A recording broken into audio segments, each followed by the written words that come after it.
जय श्री राम। जरा सोच के देखिए कि अगर उस समय कश्मीरी पंडितों को बोला जाता कि आने वाले समय में तुम्हें अपने घर से ही बेघर होना पड़ेगा, तुम्हें अपना ही घर छोड़ना पड़ेगा, तो क्या कश्मीरी पंडित मानते?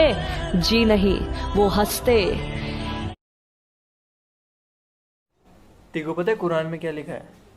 काफिरों के गले काट देने चाहिए।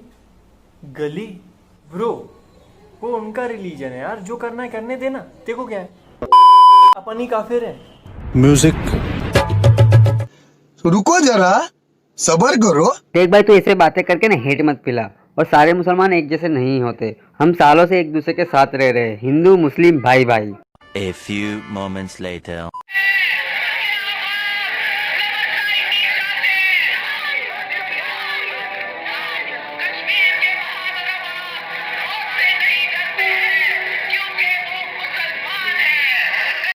जनवरी 1990 आधी रात को अचानक से पूरे कश्मीर की लाइट चली जाती है, केवल मस्जिदों को छोड़कर। तभी उन मस्जिदों से ऐलान होता है कि ये कश्मीर हम मुसलमानों का है और मुसलमानों की इस धरती से इन कश्मीरी पंडितों का नामो निशान गायब कर दो।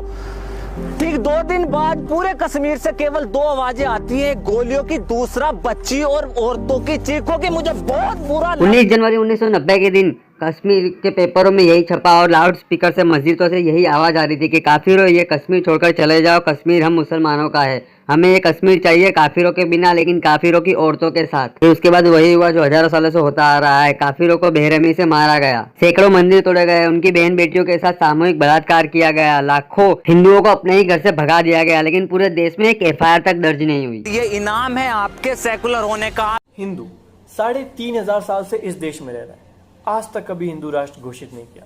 मुस्लिम्स को 9 साल लगे थे पाकिस्तान को इस्लामिक राष्ट्र घोषित करने में। जहां प्रोफेट मोहम्मद पैदा हुए वहां दुनिया की सबसे बड़ी मस्जिद है और वहां काफिरों का अंदर जाना भी मना है।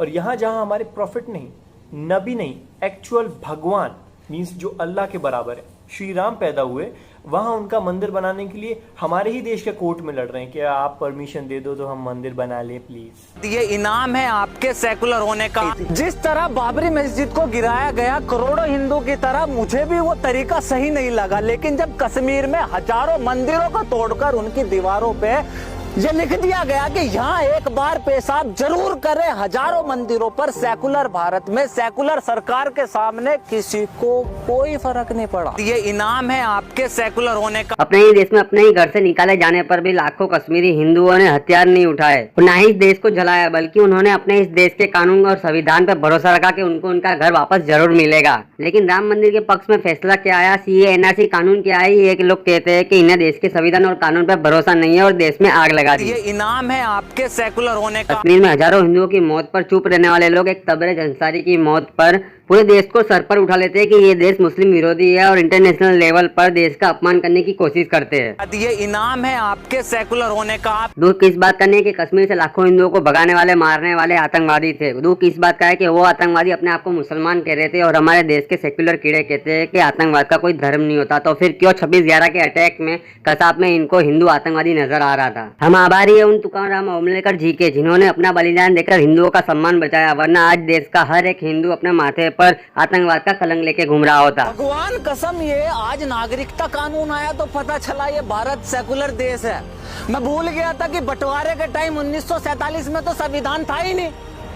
ये हिंदू ही भाई थे जिन्होंने कहा था कि मुसलमान भी हमारे भाई है, जो इस देश में रहना चाहता है वो रह सकता है। आज उसी हिंदू से ये पूछा जा रहा है, भाई साहब ये हिंदुस्तान के तेरे बाप का है। 1957 की क्रांति, जलियांवाला बाग हत्याकांड, भगत सिंह को फांसी, सैकड़ों आंदोलन, बंगाल का अकाल और करोड़ों लोगों की अकल्पनीय शहादत के बाद इस अखंड भारत के लिए हमारे पूर्वजों ने अपना खून बहाया। वह भारत 15 अगस्त 1947 को पाकिस्तान, भारत और विवादित कश्मीर में बट गया। लश्कर ताइबा जैसे मोहम्मद, हिजबुल मुजाहिदीन, अलकायदा, तालिबान और इनका आका पाकिस्तान 70 साल तक पूरी जान लगा ली, लेकिन भारत को कश्मीर से 1 इंच नहीं ला पाए। मगर बहुत दुख हुआ जब अपने ही देश में अभिव्यक्ति की आजादी वालों को फ्री कश्मीर के नारे लगाते सुना। मैंने आजाद भारत की पहली रात तो नहीं देखी, लेकिन 15 अगस्त 2019 का दिन जरूर जिया है। साला चौड़ा हो गया सीना जब कश्मीर से धारा 370 और 35 से हटी। ऐसा लगा कि मेरी अपनी जीत हुई है। लगा कि पहली बार कश्मीर आज मेरा अपना हुआ है, जब कश्मीर ने पहली बार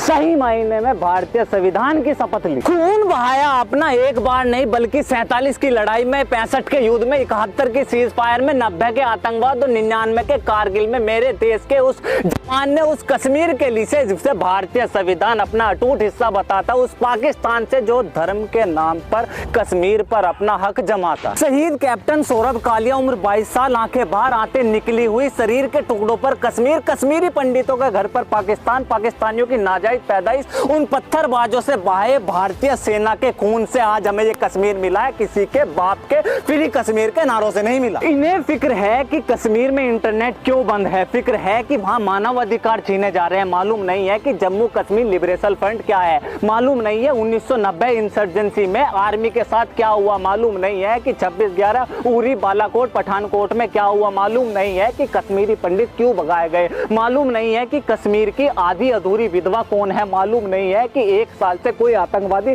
हमला नहीं हुआ, मालूम नहीं है कि कश्मीरी वाले पत्थर दिल्ली आ चुके हैं, मालूम है तो बस कश्मीर में व्हाट्सएप क्यों नहीं चल रहा। पहले भारत तेरे टुकड़े होंगे, फिर हिंदुस्तान के तेरे बाप का, और अब जिन्ना वाली आजादी है, इनाम है आपके सेकुलर होने का, आपके टैक्स पर पलेंगे चुनाव गांव में, राजनीति दिल्ली में करेंगे, आजादी जिन्ना वाली, टुकड़े भारत के करेंगे, और हमसे पूछेंगे तुम कौन हो। भाई ये इनाम है आपके सेकुलर होने का, ये इनाम है आपके गलत को सही और सही को देखकर चुप रहने का। आपको 5 तारीख की पड़ी है, यहाँ हर रात भारत की चिता जल रही है। मैं वही हिंदू हूँ जिसने इस्लाम के नाम पर 2 देश देने के बावजूद भी मुसलमानों को इस देश में समान अधिकार से जीने का हक दिया। यहाँ मैं वही हिंदू हूँ जिसे हजारों साल तक लोग काफिर कहते थे, फिर भी उसने मुसलमानों को अपना भाई कहा। जी हाँ, मैं वही हिंदू हूँ जो सच भी सिर्फ इसलिए नहीं बोलता था कि कहीं हमारे मुसलमान भाइयों को बुरा ना लग जाए। मैं वही हिंदू हूँ जिसे आप पूछ रहे थे कि हिंदुस्तान क्या तेरे बाप का है।